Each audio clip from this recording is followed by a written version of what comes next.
I get asked a lot about interviewing, and there's a few things that I would say if you're the one being interviewed. One, make a lasting impression, positive impression by how you show up. Make sure you're dressed to impress, you smell the part, you look the part, and you talk the part. I would spend most of your time listening and as little as time as possible talking, which can be very hard. Don't give Miss America answers. They're very obvious when you do this. Also, as contrary as this may be, I would not over-amplify your resume or make it look like something that isn't it. A study just got done that showed that 70% of the current workforce is underqualified for the job they have. That's going to cause a lot of problems, and no surprise we're seeing productivity at recent all-time lows. There's a lot of issues right now in our society, but if you're trying to make a great impression, show up genuinely as you are, be authentic to who you are, be clear about the kind of job you want, and the kind of culture that you want to be part of, but spend most of your time listening, not talking. Yeah, I think AI is going to ultimately augment human endeavor and act as a very effective tool. So I think the perfect example of this is Jarvis, right? Who's Iron Man's or Tony Stark's AI. At its best, in its purest expression, it simply becomes an augmentation of human ingenuity, and we use it as a tool to be more effective and to have more information at our fingertips. So I am not negative on AI at all. I do think some jobs will be replaced, and I do think we want to make sure we get ahead of particular regulation around AI so it doesn't work against human endeavor, it doesn't work against humans. I'm not a conspiracy theorist.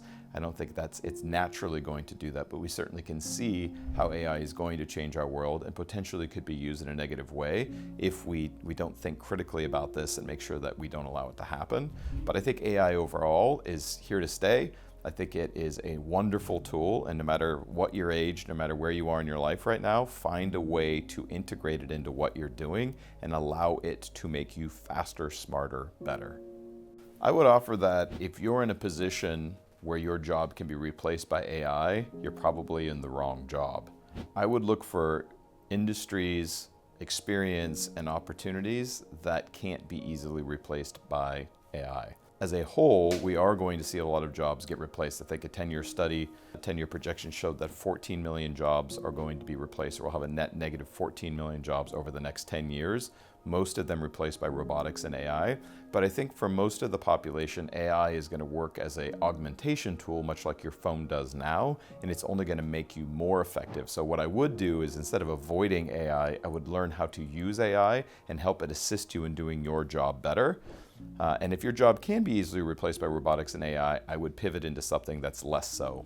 You lead by example, or you don't lead at all. People are going to pay attention far more what you do than what you say. We don't get what we want, we get what we are. This is so confusing for people. We know this in physics. Like energy attracts like energy. If you don't have $1 million brain, you will not see $1 million opportunity.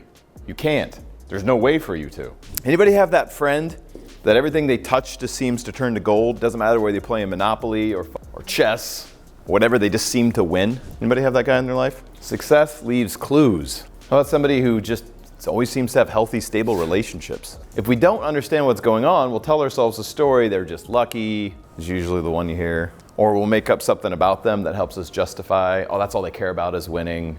Oh, they're just a people pleaser. We don't get what we want, we get what we are. What you are energetically resonating with is what you are attracting into your life, and that isn't some woo-woo shit. Einstein identified that in physics. Like energy is attracted to like energy. So your story about a thing matters massively. If you want success in any area of your life, you simply have to get in alignment with the values that support that level of success. You have to get in alignment with those values. So what happens is, a lot of times, and I talk about this a lot, we have competing values that we're not even aware of. They're emanating and they're showing up in our decision making that are keeping us from the things we say we want, because we have not integrated the value necessary to get what it is we say we want. Which is why we often do not fucking change until the pain of staying the same is so great that we begin to reevaluate what we're valuing. So I'll give you an example. When I was building my team and going through the field, my goal was always to be the first to the field. I did not go have lunch. I sure the fuck didn't go sit down somewhere and shoot the shit with people. I didn't connect with my new guy over I went right to the field. My goal was always to be the first to close. And for like 3 months, almost 3 months, I was. Then what happened? Start hiring people, good people. And they're like, that motherfucker's gone already? Suddenly when we're breaking for the field, people are literally sprinting to their car. Sprinting, I'm not joking. Why? Because they wanted to beat my ass to the field and be the first to close. A different sense of urgency. I built a different culture by leading by example. I was terrified to be late and I drove 72 fucking miles every day. So what do you think that did? I made my guys terrified to be late.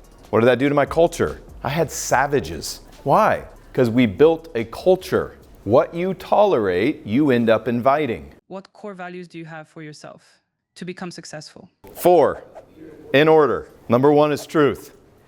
I'm not loyal to right and wrong. I'm not loyal to a fucking party. I'm not loyal to a religious fucking fill in the blank. My loyalty first is to truth. And my commitment is to speak truth to the degree in which I know and understand it, which means to speak honestly. Knowing humbly, I can only speak from the level of truth I understand, which means I reserve the right from 6 months from now from going, hey, in light of new information, I no longer believe this, I believe this. Because we should constantly be fucking growing. Kills me when they're like, oh, that person said that 10 years ago. I don't fucking care.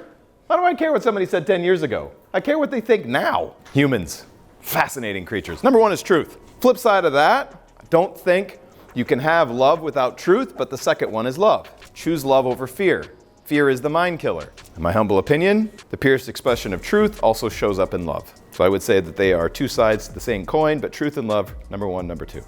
Number 3, freedom. Freedom to choose. Humans don't grow if they do not have the freedom to choose. The problem is freedom is fucking messy. When you give people freedom, you give them the opportunity to fuck it up bad. So right now, in our postmodern, old school worldview, our way, our answer of dealing with all the fuckery in the world is just controlling the fuck out of everything. So we make laws for everything. Laws that only impact 1% of the world as far as addressing it, but impact everyone else. Because we think the way to help people grow is just to control them. History is not on our side there. You learn through freedom, not control. If you look at all the dumbass laws that we've written, it's like, what are we doing? Can't walk down the sidewalk with a white sheet and a chicken. Kansas. Stupid is what stupid does. Freedom is number 3, number 4 is community. The reason community is last is because I don't think you can have healthy community without truth, love, and freedom. Those are the values that I filter through in making decisions. And it starts with truth. The good news is about truth, truth is seeking you. If you care about truth first, you will find it. Now, some of the questions you may be asking, you may not have a mind to understand yet. So in preparation for delivering those answers, there may be work, meaning years of work, to get your consciousness to a level where you can understand the truth that you're asking for. But if you stay committed to truth first, you will find it. It will show up. It could be 10 years later on a billboard sign and it just hits you like a fucking ton of bricks. You're like, holy shit, I get it now. But humans have a really interesting relationship to truth. If it's inconvenient, or if it fucks with our story, or our identity, or our political party, or our religion, I don't know about truth. What else have we got? Try something else.